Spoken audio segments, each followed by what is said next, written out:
नमस्कार, मैं हूँ पूजा पुनेठा और आप सुन रहे हैं बाल खबरनामा इंडिया फॉर चिल्ड्रन की तरफ से आप सभी का स्वागत है।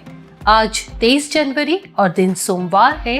हम सबसे पहले नजर डालेंगे प्रमुख खबरों पर।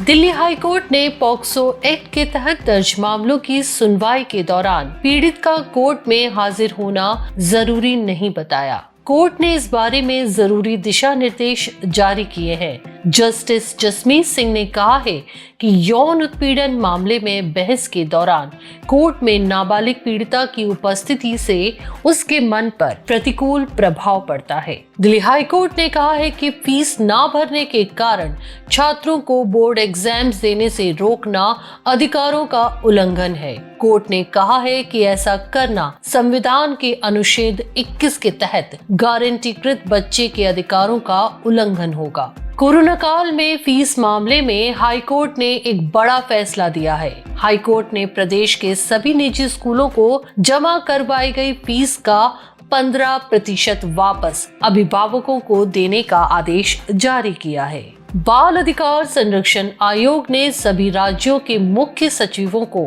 उन मदरसों की पहचान करने के नोटिस जारी किए हैं जिनमें गैर मुस्लिम छात्र शामिल हो रहे हैं। यह कदम इसलिए उठाया गया है क्योंकि कई जगह से ऐसी शिकायत आई है कि गैर मुस्लिम छात्रों को इस्लामी शिक्षा दी जा रही है।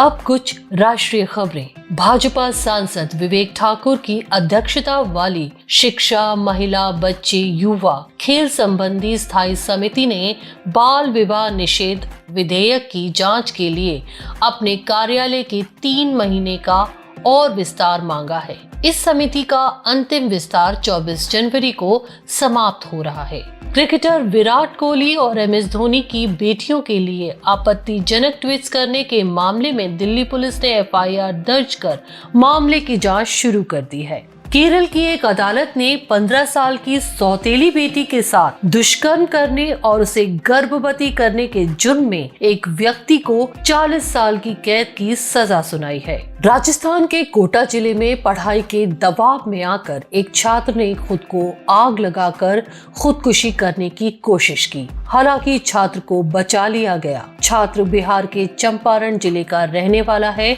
और यहाँ नीट की तैयारी के लिए कोचिंग ले रहा था।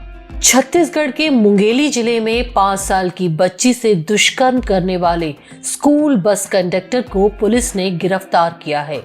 आरोपी ने पीड़िता को घर छोड़ने के दौरान दुष्कर्म किया था। दिल्ली में इंद्रपुरी इलाके के एक सरकारी स्कूल के टीचर को 12वीं के छात्र ने अपने 2 साथियों के साथ मिलकर चाकू से हमला कर बुरी तरह घायल कर दिया। घायल टीचर अस्पताल में भर्ती है और उसकी हालत नाजुक है। आरोपी छात्र टीचर की टोका-टाकी से परेशान था। पुलिस ने आरोपी छात्र को गिरफ्तार कर लिया है। अब कुछ अंतर्राष्ट्रीय खबरें। अमेरिका में बच्चों का लालन पालन करना महंगा हो गया है।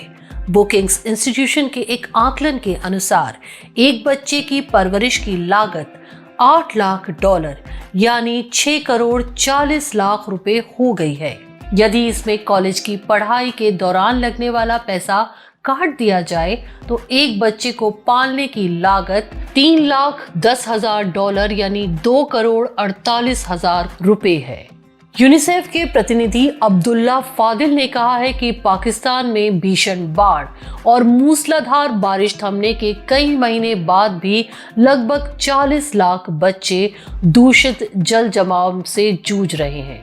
यूनिसेफ के प्रतिनिधि अब्दुल्ला फादिल ने कहा है कि पाकिस्तान में भीषण बाढ़ और मूसलाधार बारिश थमने के कई महीने बाद भी लगभग 40 लाख बच्चे दूषित जल जमाव से जूझ रहे हैं और उनके जीवन पर जोखिम बना हुआ है। यूक्रेन की राजधानी कीव के पास ब्रोवेरी शहर में एक बड़ा हेलीकॉप्टर क्रैश हो गया। हादसे में 2 बच्चों समेत 16 लोगों की मौत हो गई। अगले हफ्ते इसी समय फिर से सुने बाल खबरनामा। तब तक के लिए इंडिया फॉर चिल्ड्रन की तरफ से मैं अपनी संपादकीय टीम विवेक श्रीवास्तव और पिनाकी रोत्रे की तरफ से आपसे इजाजत चाहूंगी। धन्यवाद।